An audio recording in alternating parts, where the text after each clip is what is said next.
अरकान पार्लियामेंट ने नए टैक्स से महंगाई का तूफान आने की तस्दीक करते हुए मईशत को बंद गली में जाते हुए देख लिया। अरकान पार्लियामेंट की क्या राय है, ये हम तक पहुंचाएंगे अब्दुल्ला मोहम्मद इस रिपोर्ट में।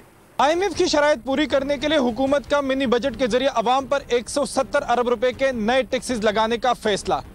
नए टैक्सेस लगाने से महंगाई का एक और तूफान आएगा।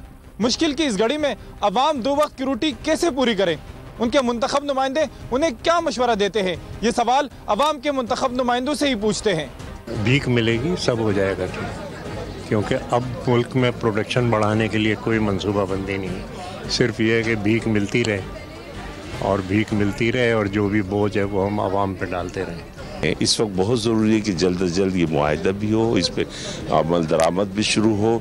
अगर नहीं होता है तो जाहिर बात हम डिफ़ॉल्ट की तरफ जाएंगे और इससे ज़्यादा खतरनाक और बुरी सूरत हाल पैदा हो सकती है। पाकिस्तान के 22 करोड़ आवाम के ऊपर इन्होंने टैक्स लगाया है, बजाय इसके कि ये इनकम टैक्स का जो बेस है वो बढ़ाते हैं या कोई तरीक़ेकार लेकर आते हैं कि जी हमने ये तरीका किया है, वो तो इनके पास है नहीं। ये जुल्म है, ये मिनी बजट जो है ये डेथ वारंट है पाकिस्तान के गरीबों के लिए। सिर्फ 170 अरब के टैक्स नहीं है, सब्सिडीज खत्म की है इन्होंने।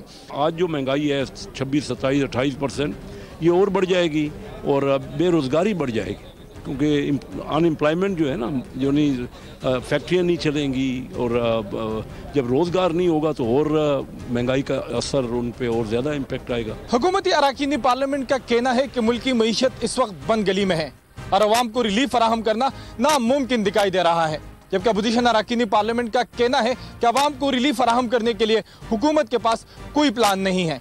कैमरामैन मुमताज हुसैन के साथ अब्दुल्ला मोहम्मद, डान न्यूज़, पार्लियामेंट हाउस, इस्लामाबाद।